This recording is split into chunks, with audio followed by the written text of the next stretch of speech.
In November 2018, a Chinese scientist named He Jiankui stood before the world and announced he had done the unthinkable. He had rewritten the DNA of human babies.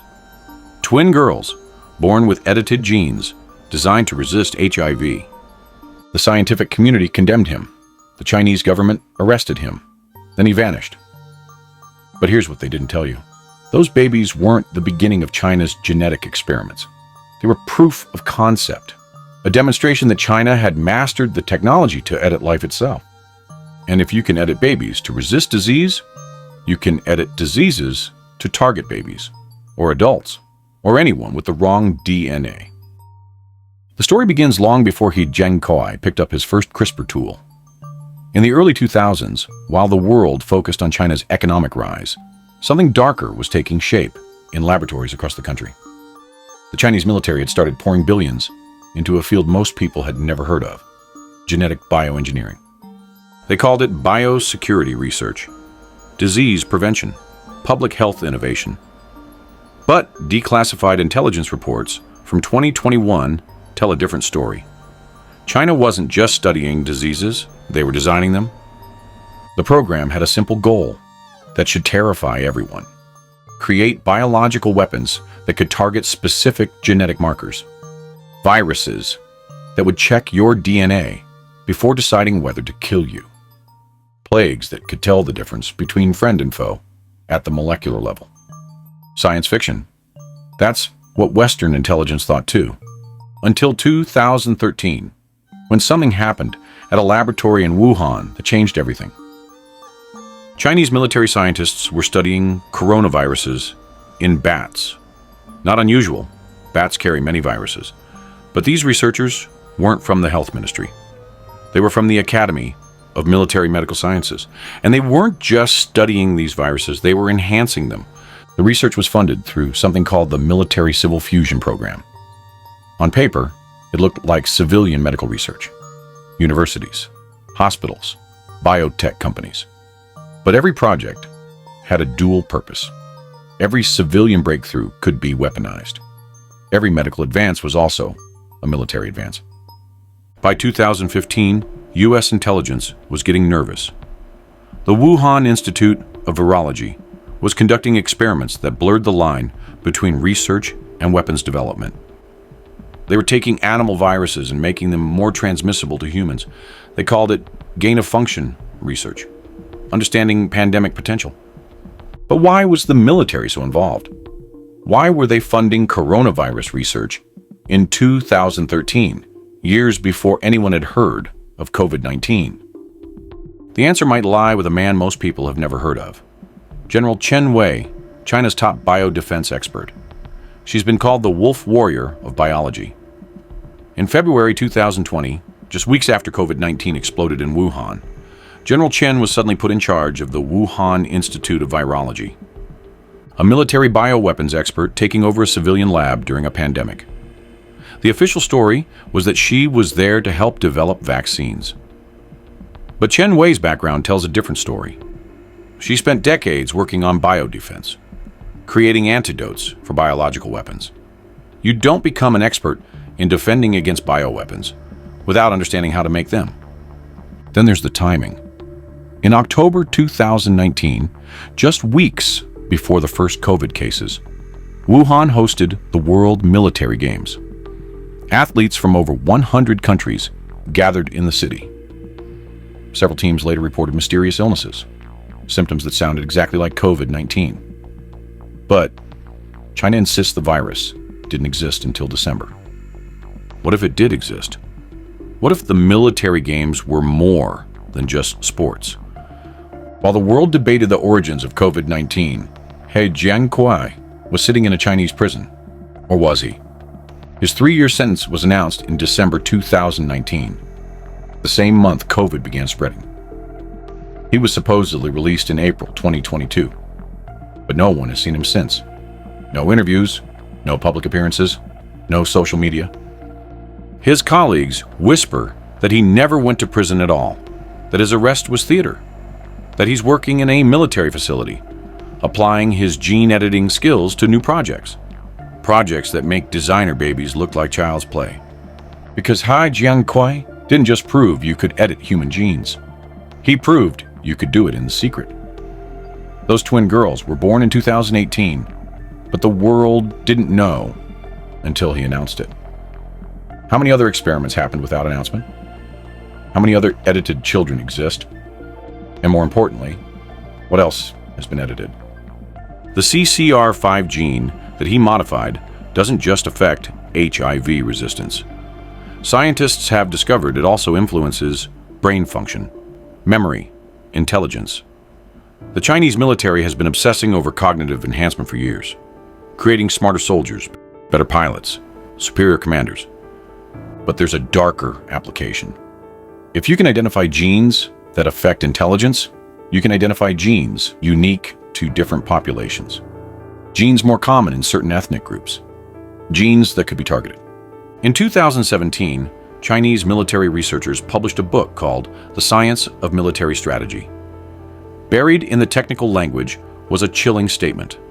Biological warfare will become the new domain of warfare, and genetic weapons will be the most important weapon. They weren't talking about traditional bioweapons like anthrax or smallpox. They were talking about precision weapons. Viruses programmed like smart bombs. Diseases with ethnic targeting systems built into their DNA. The pieces started coming together when intelligence agencies analyzed China's biotech boom. Since 2016, Chinese companies have been collecting genetic data from millions of people worldwide. BGI Group, China's largest genomics company, offered cheap COVID tests to countries around the world. Those tests collected DNA, millions of samples, a genetic database of the global population. They've partnered with hospitals in over 30 countries, offered prenatal testing, cancer screening, ancestry services, each test adding to their database, each sample a piece of the puzzle, building a map of human genetic diversity. Why would China need the world's DNA? The answer emerged from a leaked military document in 2021. Chinese researchers were working on what they called specific ethnic genetic attacks. Bioweapons that could target African populations, or Europeans, or any group with identifiable genetic markers. The document discussed theoretical scenarios. A virus that only affects people with certain genetic variants common in India. A bacteria that targets genetic markers found in 80% of Japanese people, but only 3% of Chinese. Weapons that could destroy an enemy nation while leaving China untouched. This is where COVID-19 becomes terrifying in retrospect.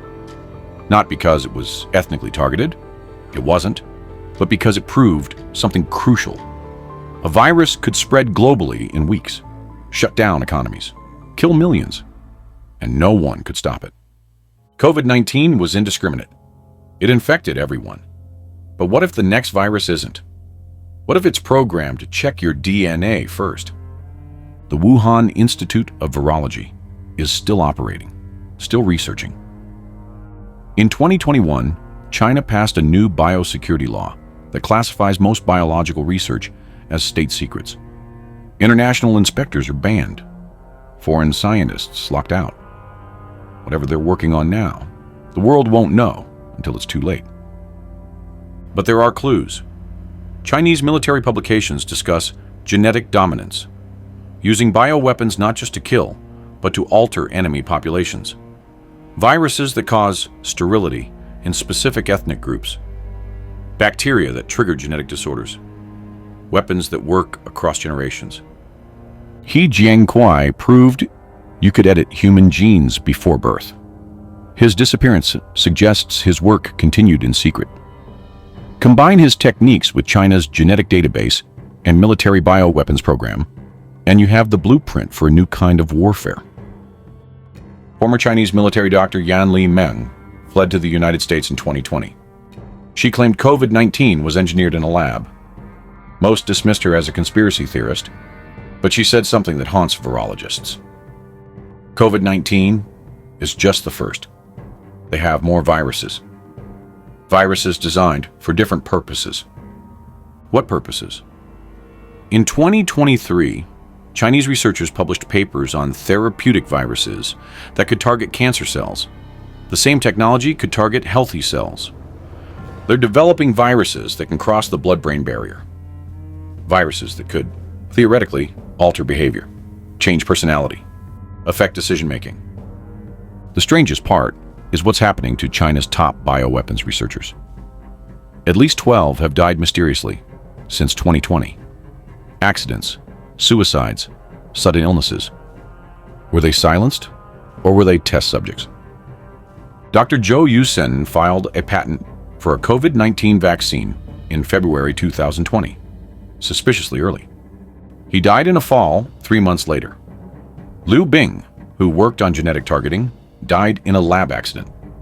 Zhang Wei, who studied ethnic genetic markers, committed suicide despite no history of depression. Each death taking secrets to the grave. Each scientist who knew too much about what China is really developing. BGI Group now has genetic data from over 100 million people worldwide. They claim it's for medical research, but their servers are in China, under military control, subject to data sharing laws that give the government access to everything. Every ancestry test, every prenatal screening, every COVID test processed by Chinese companies, all adding to a database that could be used to design the perfect bioweapon for any population. Some intelligence analysts believe China is waiting, building their database, perfecting their techniques, creating a library of viruses, each designed for different scenarios. Economic warfare that targets working-age males, military applications that affect soldier performance, political weapons that could eliminate leadership based on genetic profiles. He Jiankui is out there somewhere, maybe in a military lab, maybe working on the next generation of genetic weapons. His edited babies are 5 years old now, living proof that China crossed the line from research to human experimentation, but they're also living warnings. If China could secretly edit human babies and hide it for months, what else have they edited? What else are they hiding? The next pandemic might not come from a wet market or a lab leak. It might come from a computer, where someone types in genetic parameters and prints out a virus designed to find you, to check your DNA like a passport, to decide whether you live or die based on genetic lottery. China calls it biosecurity. The rest of the world should call it what it is: the dawn of genetic warfare. And we're all already in the database.